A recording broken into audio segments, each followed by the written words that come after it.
जय श्री कृष्णा। भगवान श्री कृष्ण की कृपा सदा सर्वदा आप सब पर बनी रहे। तो चलिए सुनते हैं आज का महात्म्य। श्री ब्रह्मा जी कहते हैं, प्राचीन सतयुग की बात है।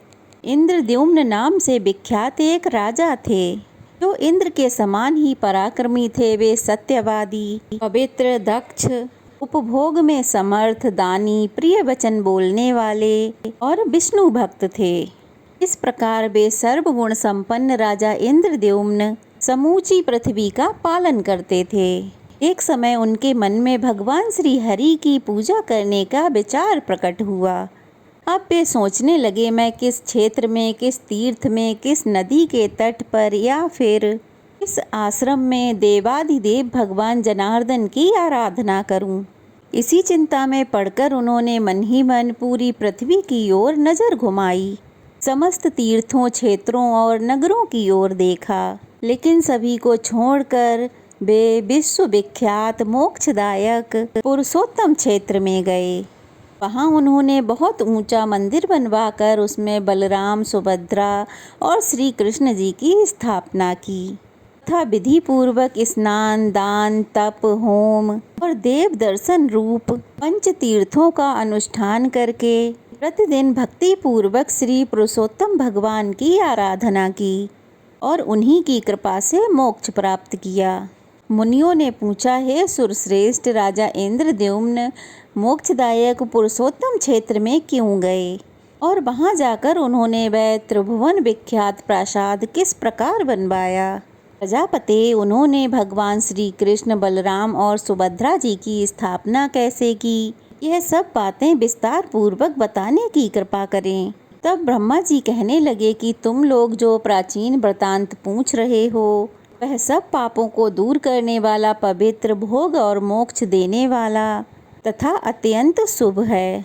इस प्रश्न के लिए मैं तुम्हें धन्यवाद देता हूँ। तुम जितेंद्रिय और विश्वचित्त होकर सुनो। मैं सतयुग के राजा इंद्रद्युम्न का चरित्र बतलाता हूँ। इस पृथ्वी पर मालवा में अवंती यानी कि उज्जैन नाम की नगरी विख्यात है। वही राजा इंद्रद्युम्न की राजधानी थी। अवंती इस पृथ्वी के मुकुट के समान थी। वहाँ हष्ट-पुष्ट मनुष्य भरे हुए थे। उसकी चार दीवारी और दरवाजे बहुत मजबूत बने हुए थे। दरवाजों पर मजबूत किवाड़ और सुदृढ़ यंत्र लगे हुए थे। नगर के चारों ओर अनेकों खाइयाँ बनी हुई थीं। नगर में बहुत से व्यापारी बसते थे। नाना प्रकार के बर्तनों की बहुत अच्छी बिक्री होती थी। रथ चलने लायक सड़कें और सुंदर बाजार थे।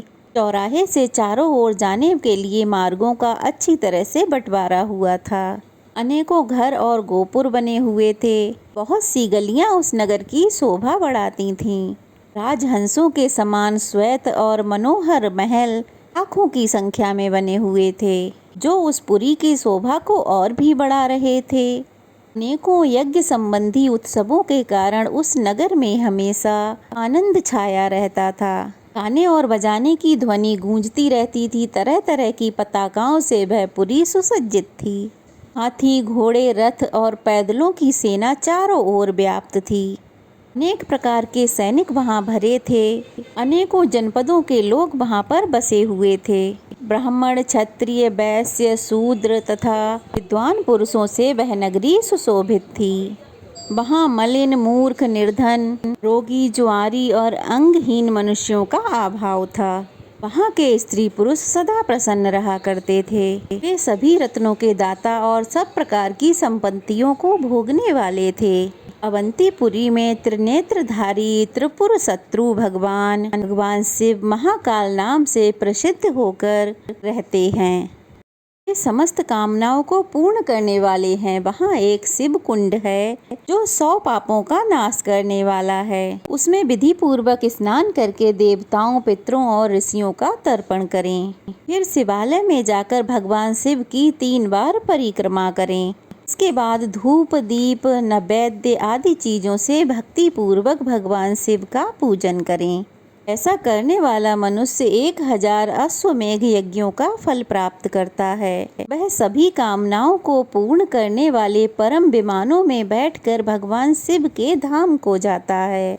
अवंती में शिप्रा नाम से प्रसिद्ध पवित्र नदी भी है। उसमें विधि पूर्वक स्नान करके देवताओं और पितरों का तर्पण करने से मनुष्य सभी पापों से मुक्त हो जाता है और श्रेष्ठ विमान पर आरूढ़ होकर स्वर्ग लोक में नाना प्रकार के भोगों को भोगता है। वहीं देवादिदेव भगवान जनार्दन भी निवास करते हैं, जो गोविंद स्वामी के नाम से प्रसिद्ध हैं। वे भोग और मोक्ष प्रदान करने वाले हैं। उनका दर्शन करके मनुष्य अपनी 21 पीढ़ियों सहित मुक्त हो जाता है। इसके सिवा वहीं विक्रम स्वामी नाम से भगवान विष्णु का निवास है। इस प्रकार राजाओं में श्रेष्ठ इंद्रद्युम्न के द्वारा पालित वह रमणीक नगरी इंद्र की अमरावती के समान नित्य उत्सव के आनंद से भरी रहती थी। वहाँ दिन रात इतिहास, पुराण, तरह तरह के शास्त्र और काव्य चर्चाएं सुनी जाती थीं। इस तरह वह उज्जैनीपुरी सब गुणों से संपन्न बताई गई है। इसमें पूर्व काल में परम बुद्धिमान राजा इंद्रद्युम्न हुए थे। इस नगरी में अपने उत्तम राज्य का उपभोग करते हुए राजा इंद्रद्युम्न औरस पुत्रों की तरह प्रजा का पालन करते थे। सत्यवादी, परम बुद्धिमान, सूरवीर, मस्त गुणों में आकर धर्मात्मा, मतिमान और शस्त्रधारियों में श्रेष्ठ थे। उनमें सत्यशील और इंद्रिय संयम के गुण थे। उनके पास अच्छे अच्छे हाथी, घोड़े, रथ, कंबल, मृगचर्म, रत्न, वस्त्र, धन धान्य का कभी कमी नहीं होता था और इस प्रकार समस्त वैभवों से युक्त, समस्त गुणों से अलंकृत राजा इंद्रद्युम्न निष्कंटक राज्य का उपभोग करते थे। एक बार उनके मन में यह विचार उत्पन्न हुआ, मैं भोग और मोक्ष प्रदान करने वाले सर्वव्यापी श्री हरि की आराधना किस प्रकार करूं? तब उन्होंने यत्न पूर्वक समस्त इतिहास, पुराण, वेदांग, शास्त्र, ऋषियों के बताए हुए नियम तथा संपूर्ण विद्या स्थानों का विचार किया। यत्न पूर्वक गुरुजनों की सेवा की और वेदों के पारग्रामी ब्राह्मणों को बुलाया और सत्संग किया। फिर इंद्रियों को बस में करके मोक्ष की इच्छा से विचार किया कि मैं सनातन पुरुष, पीताम्बरधारी, चतुर्भुज, शंख चक्र गदाधर, माला विभूषित, कमल नयन, कुंडल, मुकुट आदि आभूषणों से अलंकृत श्री हरि की आराधना किस प्रकार करूं? यह विचार कर वे बहुत बड़ी सेना अपने साथ लेकर पुरोहित और भृत्यों के साथ अपनी नगरी उज्जैनी से बाहर निकल गए। उनके पीछे रथ पर सवार सैनिक हथियार हाथों में लेकर प्रस्थान करने लगे। उनके रथ विमानों के समान जान पड़ते थे। रथों पर ध्वजा पताकाएं लहरा रही थीं। उनके पीछे गजयुक्त की विद्या में संयुक्त संख्या पैदल भी चल रहे थे, जिनके हाथों में धनुष खड्ग शोभा पा रहे थे। सूरवीर और संग्राम की इच्छा रखने वाले थे। अंतःपुर की सभी स्त्रियां भी वस्त्र आभूषणों से अलंकृत होकर महाराज के साथ चल दीं। उनके नेत्र पद्म पत्र के समान विशाल थे और शस्त्रधारी सैनिक उन्हें घेर कर चलते थे। ब्राह्मण, क्षत्रिय और वैश्यों ने भी राजा का अनुसरण किया और उनके पीछे पीछे चल दिए। अनेक नगरों के निवासी व्यापारी भी धन, रत्न, स्वर्ण और अन्य उपकरणों के साथ प्रस्थान करने लगे। अस्त्र शस्त्र, तांबूल, तिनके, तेल, काष्ठ, वस्त्र, फल और अन्य सामानों की बिक्री करने वाले लोग अपनी अपनी दुकानें लेकर राजा के साथ चलने लगे। घसियारे, धोबी, नाई और दर्जी हजारों की संख्या में साथ साथ चल रहे थे। मंगल पाठ करने वाले, पुराणों का अर्थ करने में प्रवीण, कथावाचक, काव्य रचयिता, कवि, विष झाड़ने वाले, गरुण विद्या के जानकार, तरह तरह के रत्नों की परीक्षा करने वाले, गज चिकित्सक, मनुष्य चिकित्सक, वृक्ष चिकित्सक, गौ चिकित्सक और समस्त पुरवासी राजा के पीछे पीछे चलने लगे। जैसे दूसरे गांव को जाते हुए पिता के पीछे पुत्र भी उत्सुक होकर जाने लगते हैं, ठीक उसी प्रकार समस्त पुरवासियों ने राजा इंद्रद्युम्न का अनुसरण किया और उनके पीछे पीछे चलने लगे। इस प्रकार हाथी, घोड़े, रथ और पैदल सहित महान जन समुदाय के साथ धीरे धीरे यात्रा करते हुए राजा इंद्रद्युम्न दक्षिण समुद्र के तट पर जा पहुँचे। वहाँ उन्होंने रमणीय समुद्र का दर्शन किया, जो लाखों उत्ताल तरंगों से व्याप्त होने के कारण नृत्य करता सा लग रहा था। उसमें अनेकों प्रकार के रत्न और तरह तरह के प्राणी भरे हुए थे। उसमें बड़े जोर का शब्द हो रहा था। खारे पानी से भरा हुआ वह नदियों का स्वामी सिंधु, परम पवित्र, सभी पापों को दूर करने वाला और समस्त मनोवांछित कामनाओं को पूर्ण करने वाला है। ऐसे समुद्र को देखकर राजा इंद्रद्युम्न को बड़ा आश्चर्य हुआ।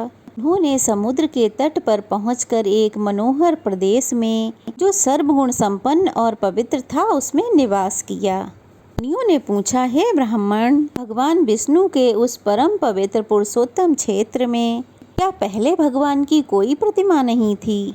तो राजा ने सेना और सवारियों के साथ वहां जाकर श्री कृष्ण, बलराम, सुभद्रा जी की स्थापना की।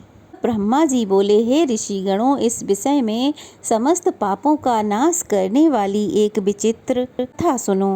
मैं उसे संक्षेप में कहूँगा। एक समय समस्त लोकों की सृष्टि करने वाले भगवान वसुदेव को प्रणाम करके भगवती लक्ष्मी ने सभी लोगों के हित के लिए इस प्रकार प्रश्न किया कि भगवान, आप तो समस्त लोकों के स्वामी हैं। मेरे हृदय में एक संदेह उत्पन्न हुआ है, उसका इस समय निवारण कीजिए प्रभु। अत्यंत आश्चर्यमय मर्त्य लोक को, जो परम दुर्लभ कर्म भूमि है, लोभ और मोह रूपी ग्रह ने ग्रस लिया है। हाँ, काम और क्रोध का महासागर लहराता है। ये देवेश, उस संसार सागर से जिस प्रकार मुक्ति मिल सके, यह उपाय बतलाइए। इस संसार में मेरे संदेह का निवारण करने के लिए आपको छोड़कर दूसरा अन्य कोई नहीं है। देवी का यह प्रश्न सुनकर भगवान जनार्दन ने बड़ी प्रसन्नता के साथ ये अद्भुत वचन कहे। देवी, समस्त तीर्थों में प्रसिद्ध पुरुषोत्तम क्षेत्र विख्यात है। यह बहुत ही सुंदर, सुखपूर्वक, सेवन करने योग्य, अनायास साध्य और उत्तम फल देने वाला है। तीनों लोकों में उसके समान कोई भी तीर्थ नहीं है। हे देवी, पुरुषोत्तम तीर्थ का नाम लेने मात्र से ही मनुष्य सब पापों से मुक्त हो जाता है। उसे संपूर्ण देवता, दैत्य, दानव तथा मरीचि आदि मुनि भी नहीं जानते।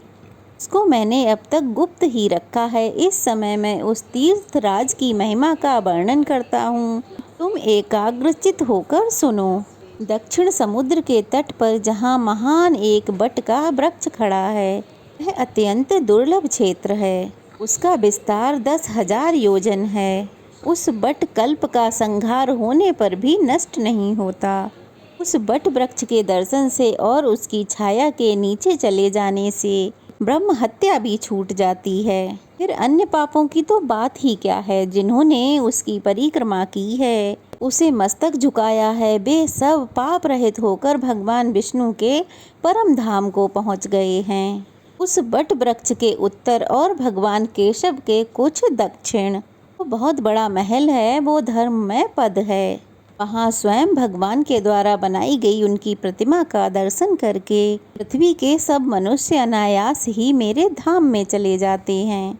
ये इस प्रकार सब लोगों को वैकुंठ धाम में जाते देखकर एक दिन धर्मराज मेरे पास आए और मुझे प्रणाम करके इस प्रकार बोले। धर्मराज ने कहा, भगवान, आपको नमस्कार है। देव, आप संपूर्ण लोकों के स्वामी और समस्त विश्व के पालक हैं। आपको नमस्कार है। आप क्षीर सागर के निवासी और शेष नाग की सैया पर शयन करने वाले हैं। आप सबसे श्रेष्ठ, वरेण्य और वरदाता हैं प्रभु। सबके कर्ता होते हुए भी स्वयं अकृत हैं। आपको किसी दूसरे ने नहीं बनाया है। आप प्रभु शक्ति से संपन्न, संपूर्ण विश्व के ईश्वर, जन्मा, सर्वव्यापी, सर्वज्ञ तथा किसी से परास्त नहीं होने वाले हैं। जानने योग्य पुराण पुरुष, वक्ता, भक्त, सनातन परमेश्वर, कार्य कारण के उत्पादक, लोकनाथ और जगत गुरु हैं। आपका वक्ष स्थल श्री वक्ष चिन्ह से सुशोभित है। आप वनमाला से विभूषित हैं। आपका वस्त्र पीले रंग का है। प्रभु, आपकी 4 बाहें हैं। आप शंख, चक्र, गदा, हार, केयूर, मुकुट और अंगद धारण करने वाले हैं। सब लक्षणों से संपन्न, समस्त इंद्रियों से रहित, कूटस्थ, अविचल, सूक्ष्म, ज्योति स्वरूप, सनातन भाव और अभाव से मुक्त, व्यापक तथा प्रकृति से परे हैं। सबको सुख देने वाले सामर्थ्यशाली ईश्वर हैं। आप भगवान जगन्नाथ को मैं नमस्कार करता हूँ। महाभागे यमराज को मस्तक झुकाए हाथ जोड़कर इस स्तोत्र को कहने का कारण पूछा कि महाबाहु सूर्यनंदन, आप सब देवताओं में श्रेष्ठ हो। आपने इस समय मेरी स्तुति किस लिए की है, संक्षेप में बताओ। धर्मराज बोले, भगवान, इस विख्यात पुरुषोत्तम तीर्थ में तो इंद्रनील की बनी हुई श्रेष्ठ प्रतिमा है। सब कामनाओं को देने वाली है। उसका अनन्य भाव तथा श्रद्धा से दर्शन करके सब मनुष्य कामना रहित होकर आपके श्वेत धाम में चले जाते हैं। इसलिए मैं अपना अब व्यापार नहीं चला सकता। प्रभु, आप कृपा करके उस प्रतिमा को समेट लीजिए। धर्मराज का यह वचन सुनकर मैंने उनसे कहा, मैं सब ओर से बालू के द्वारा उस प्रतिमा को छुपा दूंगा।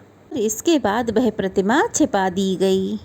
अब उसे मनुष्य देख ही नहीं पाते थे। उसे छुपा देने के बाद मैंने यमराज जी को दक्षिण दिशा में भेज दिया।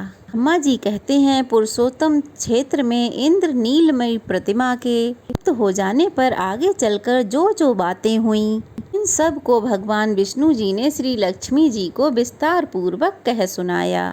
भक्तजनों, भगवान विष्णु ने देवी लक्ष्मी से जो कुछ भी विस्तार पूर्वक कह सुनाया, उसका वृतांत आप सब अगले अध्याय में जरूर सुनिएगा। आज का अध्याय समाप्त। अध्याय कैसा लगा, कथा कैसी लगी, कमेंट बॉक्स में जरूर बताइए। अच्छी लगी हो तो वीडियो को लाइक कीजिए, ज़्यादा से ज़्यादा शेयर कीजिए, अच्छे अच्छे कमेंट्स कीजिए, और अगर नए हैं तो प्लीज़ जल्दी से चैनल को सब्सक्राइब कर लीजिए। ढेर सारा प्यार और आशीर्वाद दीजिए।